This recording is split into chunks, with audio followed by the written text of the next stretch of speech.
And is it true that Chuck's argument about Sean's Lord of the Rings involvement is a non-issue because Global Rule 1 wasn't in effect at the time?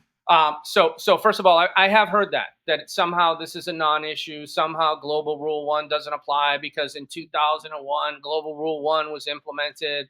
But let me tell you, there's a couple things. There's a couple factors outside of that, right? So the first one is that he wrote about this in his own book.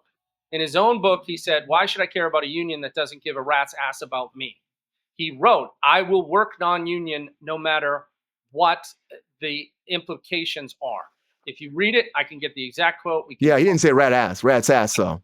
He did say rat's ass. He did. Did he say He said rat's ass, which is interesting because the basic union thing, right? You put up a rat for anybody that's a scab. So it's an interesting comment.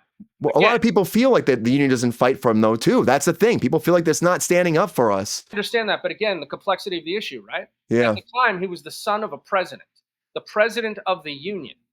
So how does that work? You're saying that the union doesn't give a rat's ass about you, but your mother was the president? This is a little weird to me. And again, if you read later on in the book, so again, I'll give you the pages. Everyone can go look it up. 109. I'll post them too. Yeah, 109, 111. 111, he talks about how the union is so hard to work with. Sometimes you got to go other places and work. Sometimes you got to leave and not use union workers. I think that's a problem. Again, we want to talk about the ideologies and the thoughts of certain individuals. It's got to be fixed.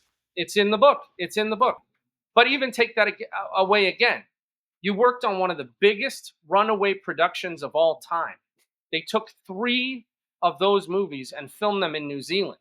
And now for sandwiches, they said. That's like they made sandwiches. Kate Blanchett said that. Yeah, and I don't want to stay on this too long, but again, you're now claiming you're going to be the person that's going to fight runaway production, even though you worked on one of the biggest runaway productions. It's just a lot of it does not make sense to me, and I think there's some cognitive dissonance there because again, they want to use this line that Global Rule 1 hadn't been implemented. Well, again, Global Rule 1 was implemented, and then they did reshoots. So at what point did he say, no, I wasn't going to do it? And then you also had 15 actors sue Lionsgate. He wasn't one of them. They sued them over royalties and residuals. He wasn't one of them. He wasn't one of them. So again, and if he was, listen, I'll stand corrected. I'll apologize if he was one of those 15. But I'd like to ask him. I'd like to ask him that too, one-on-one. I'd like to.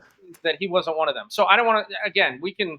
I think yes, that's what I say too. I'd like to have that conversation. Like these things are coming up, and you're saying these. He should respond to this. I would love to hear his response to this as well. I think it's very important. That's why a debate would be good as well.